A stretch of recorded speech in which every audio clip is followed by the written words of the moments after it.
Manipis. Minsan, ew, madungis. Pero masarap. Mwah, ikis. Sexy time na. Sexy Mega!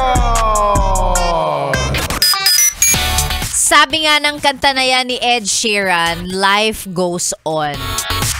Kaya ikaw, pag meron kang sama ng loob sa isang tao, isipin mo muna, ikaw, nagngingit-ngit ka sa galit, nginig na nginig ka, kumukulo, nanginginig ang buong katawan mo sa galit at inis sa isang tao. Tapos yung taong kinaiinisan mo, ano ginagawa?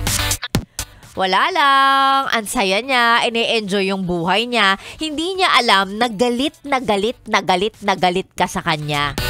O, so sino nahihirapan? Di ba ikaw? Di ba? Ikaw! Yung galit mo, ikaw lang din ang pinahihirapan yan. Maliban na lang kung maisipan mong gumante, ayan, para quits.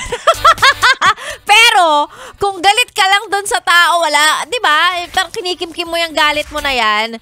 Araw-araw pagising mo, inis na inis ka na agad. Ikaw lang, nahihirapan. So, kung ako lang sa'yo, move on na tayo. Diba? Ganon.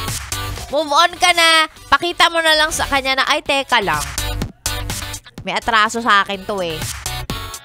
Papakita ko sa'yo, ganyan.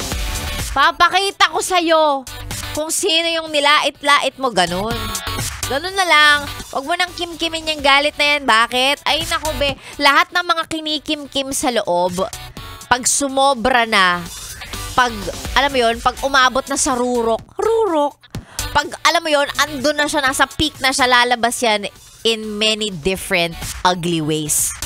Maaring pumangit ka kasi stress ka nga. Diba? Maaring makagawa ka ng hindi maganda. So, kapag ang galit ka sa isang tao, kalimutan mo na yan.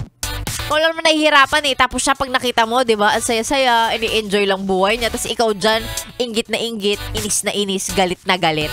Kau lang pinahirapan mo dun sa sarili mo. Ay, naku naku talaga.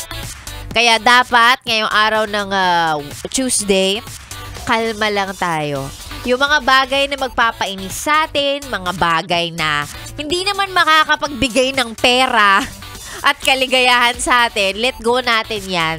Huwag nating pag-aksayahan ng oras, panahon, at energy. Alam mo na, ha? Yan na dapat ang mantra natin ngayong 2025. Pag hindi tayo mabibigyan ng pera, hindi tayo mabibigyan ng saya, ng galak, diba?